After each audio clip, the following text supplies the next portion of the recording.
اعوذ باللہ من الشیطان الرجیم، بسم اللہ الرحمن الرحیم۔ السلام علیکم۔ پچھلے پروگرام میں ہم نے اتباع رسول صلی اللہ علیہ وسلم کیوں ضروری ہے، اس کی اہمیت کیا ہے، اس کے متعلق چند آیات قرآن پاک سے پڑھی۔ اب ہم سورہ الانفال کی آیت 17 سے 24 تک آج پڑھیں گے، تاکہ ہمیں یہ پتہ چل سکے کہ اس اتباع کی اہمیت جو تھی وہ تو اس کا ہمیں پتہ چل گیا، لیکن اس کا انعام کیا ہے زندگی میں، دنیا میں اور آخرت میں اللہ پاک نے جو رکھا ہے ایمان والوں کے لیے وہ کیا ہے۔ تو اللہ تعالیٰ قرآن پاک میں فرماتا ہے، تو تم نے انہیں قتل نہ کیا بلکہ اللہ نے قتل کیا،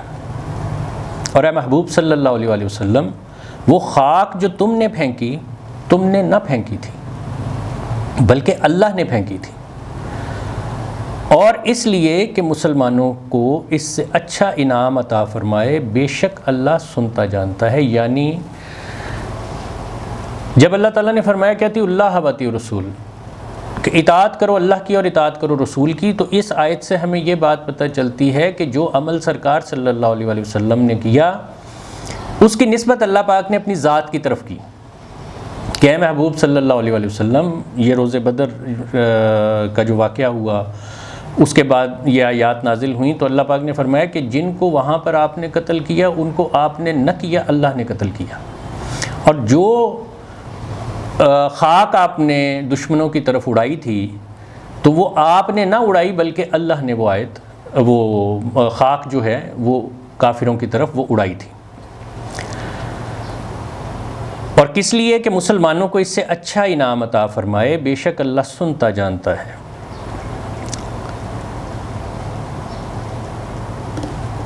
یہ تو لو، اور اس کے ساتھ یہ ہے کہ اللہ کافروں کا داؤ سست کرنے والا ہے،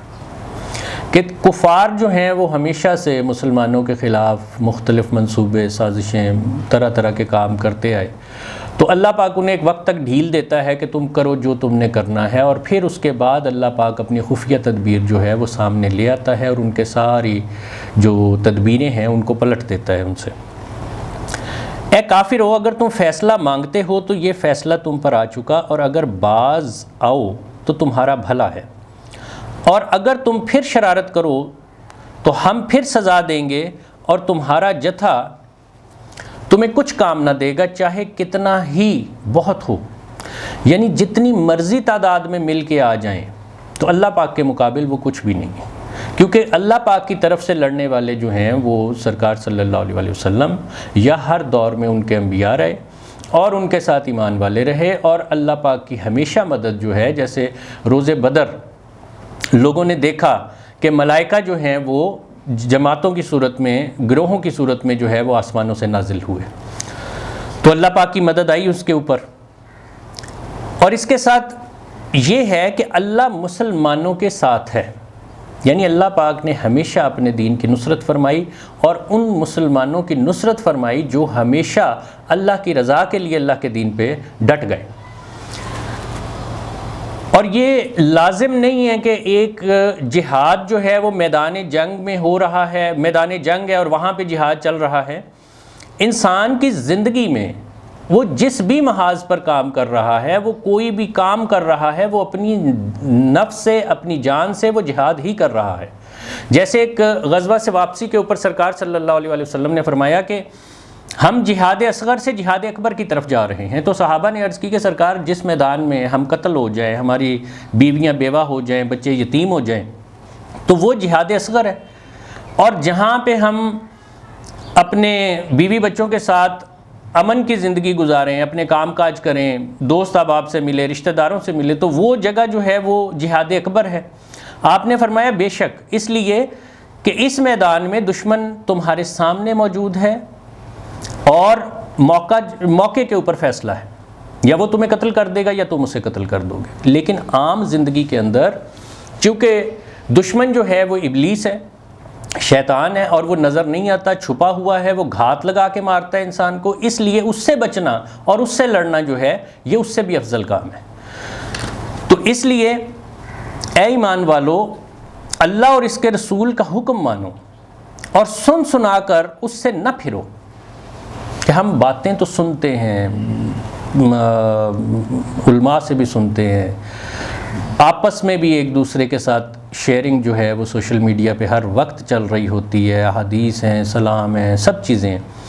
لیکن کیا عملی زندگی کے اندر ہم اس کو اپنی ذات کے اوپر قبول کرتے ہیں، اس کے اوپر عمل کرتے ہیں جب عمل کا وقت آ جاتا ہے؟ تو اللہ تعالیٰ نے فرمایا کہ سن سنا کر اس سے نہ پھرو، اور ان جیسے نہ ہونا جنہوں نے کہا ہم نے سنا، اور اللہ پاک فرماتا ہے کہ وہ نہیں سنتے۔ بے شک سب جانوروں میں بدتر اللہ کے نزدیک وہ ہیں جو بہرے گونگے ہیں، جن کو عقل نہیں۔ یہاں پر اللہ تعالیٰ نے انسانوں کو جانوروں میں شمار کیا، ان انسانوں کو کہ جو اللہ اور اس کے رسول کی بات سن کر واپس پھرتے ہیں اور وہ اس پر عمل نہیں کرتے، اور صرف جانوروں میں شامل نہیں کیا بلکہ ان جانوروں میں بدتر بولا ان کو۔ تو اس وجہ سے ان کو اللہ پاک نے بہرے اور گونگے کہا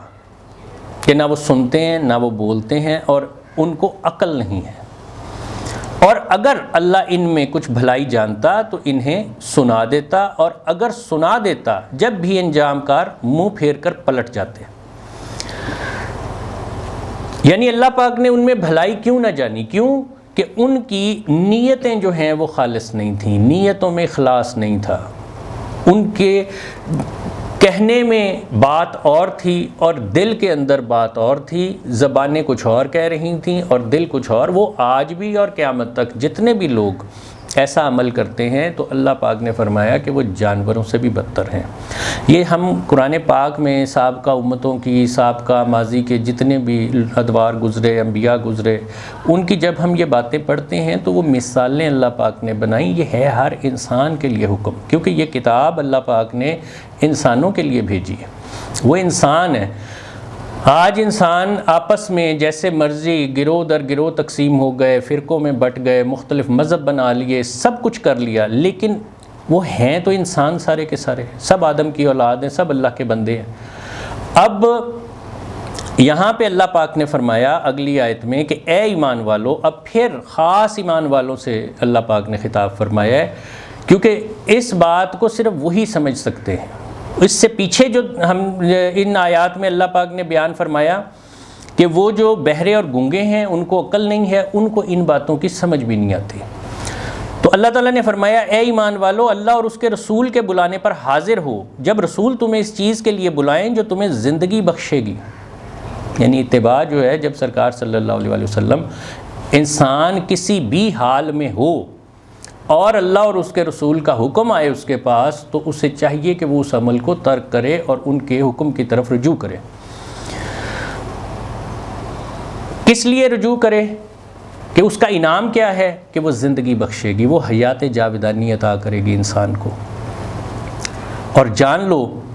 کہ اللہ کا حکم آدمی اور اس کے دلی ارادوں میں حائل ہو جاتا ہے، اور یہ کہ تمہیں اسی کی طرف اٹھنا ہے واپس۔ یہ جب آیات نازل ہوئیں تو ایک دن سرکار صلی اللہ علیہ وسلم نے حضرت سعید بن مولا رضی اللہ تعالیٰ عنہ سے مروی ہے، آپ فرماتے ہیں کہ میں حالت نماز میں تھا، سرکار صلی اللہ علیہ وسلم نے مجھے پکارا، میں نے جواب نہ دیا، پھر میں نے حاضر خدمت ہو کر عرض کیا یا رسول اللہ صلی اللہ علیہ وسلم، میں نماز پڑھ رہا تھا۔ تو حضور صلی اللہ علیہ وسلم نے فرمایا کہ کیا اللہ تعالیٰ نے یہ نہیں فرمایا ہے کہ اللہ اور اس کے رسول کے بلانے پر حاضر ہو؟ یعنی آپ کا حکم جو ہے، آپ کا بلانا جو ہے، وہ اس نماز سے بھی افضل ہے۔ کیا آپ نہیں جانتے تھے کہ ایک صحابی جو ہیں وہ حالت نماز میں ہیں، وہ اللہ کے حضور کھڑے ہیں؟ تو اللہ کے حضور کھڑا بندہ جو ہے جب سرکار صلی اللہ علیہ وسلم کے بلانے پر حاضر نہیں ہو رہا، تو آپ اسے یہ فرما رہے ہیں کہ کیا تم نے یہ حکم اللہ پاک کا نہیں سنا کہ جب اللہ اور اس کا رسول بلائیں تو فوراً حاضر ہو جاؤ؟ تو اس لیے عبادات سے بھی بڑھ کے اطاعت جو ہے اور اتباع جو ہے اللہ اور اس کے رسول صلی اللہ علیہ وسلم کے حکم کی وہ بڑھ کے ہے ان تمام چیزوں سے۔ اسی طرح سے ایک اور جگہ کے اوپر حضرت ابی بن قعب رضی اللہ تعالیٰ عنہ نماز پڑھتے تھے، حضور صلی اللہ علیہ وسلم نے انہیں پکارا، انہوں نے جلدی جلدی نماز مکمل کر کے سلام پھیرا اور پھر سرکار صلی اللہ علیہ وسلم کے پاس حاضر ہو کے آپ کو سلام پیش کیا، تو حضور صلی اللہ علیہ وسلم نے فرمایا تمہیں جواب دینے سے کیا بات مانے ہوئی، یعنی کس چیز نے تمہیں،